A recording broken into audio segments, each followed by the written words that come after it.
Hello there, listeners. Here is Maya speaking from my humble little home in Klil, northern western Israel. Today is May 31, 2025. It's been a long time since the last time I record. It was basically quiet here in northern Israel.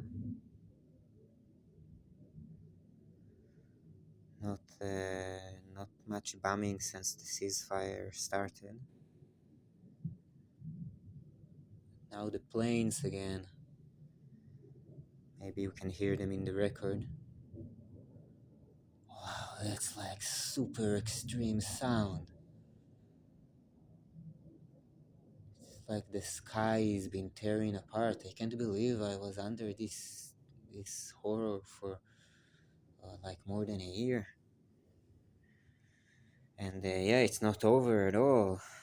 I, I stopped recording episodes. Maybe I let myself go to some other things in my mind, in my doing.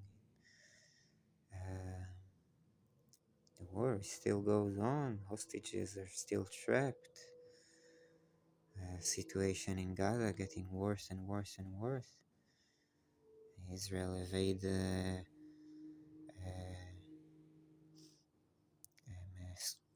Syria now. Trump, I don't know what this guy is doing. He seems to be completely mad. What can I say?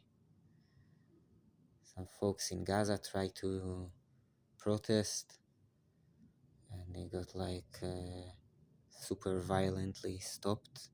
Just a second.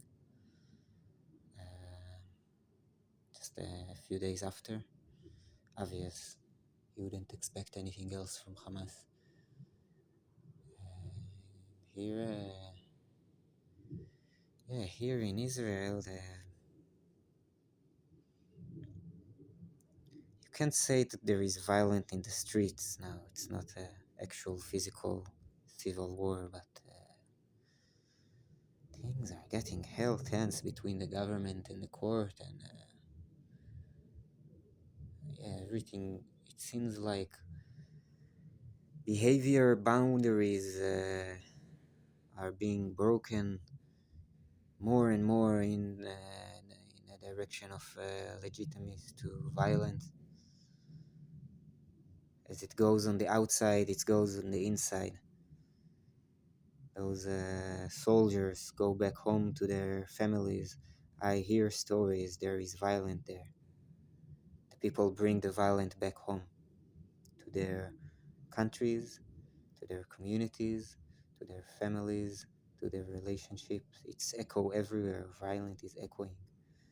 The idea that you can act violent upon someone and not being hurt by yourself. You see it more, it's ridiculous. You see it most clearly, I think, with a gun. I never shoot a gun. Yeah, you really, and it's a special thing in Israel to never shoot a gun. It was important to me to never shoot a gun, and I haven't. But you see it; it's very clearly explode in both directions. You get it too. And not only that, it's been reflected immediately by your surroundings if you act violent. Yeah, that's scary. It's a scary thing to live in Israel. Uh,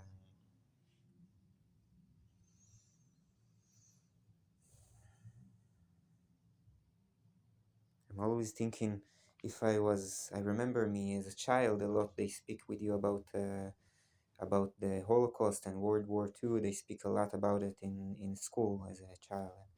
You always think, what will you do if you were there? And there is always this question: how can people be so terrible? How can people become such monsters like things, doing terrible, horrible behaviors to each other? And as times go by and years go, it seems more and more clear to me. It seems that I've been thinking in, I don't know, society is really scary. I'm I'm encouraging people to not act violent and search for peace within them and without them, and refusing to support and participate violent acts such as war. That's a nice thing that's happening. I think I saw in the news that they said for the first time maybe uh, um, um, refusing to participate the war can be a consensus in Israel. That's a very, very big thing. That's the most optimistic thing, I think. If people will just refuse to do it, it will not happen. This whole thing with authority and the idea that you have to obey command to stay under the authority, to respect the authority. This is what's fucked up because people have sense in their mind. I'm sure that most people don't want to do this anymore, but they still do it because they've been told so. So maybe I want to encourage people to think for themselves and feel for themselves and be real to what you think is true. And if you see terrible things coming out of your behavior, then stop your behavior. You're doing something wrong.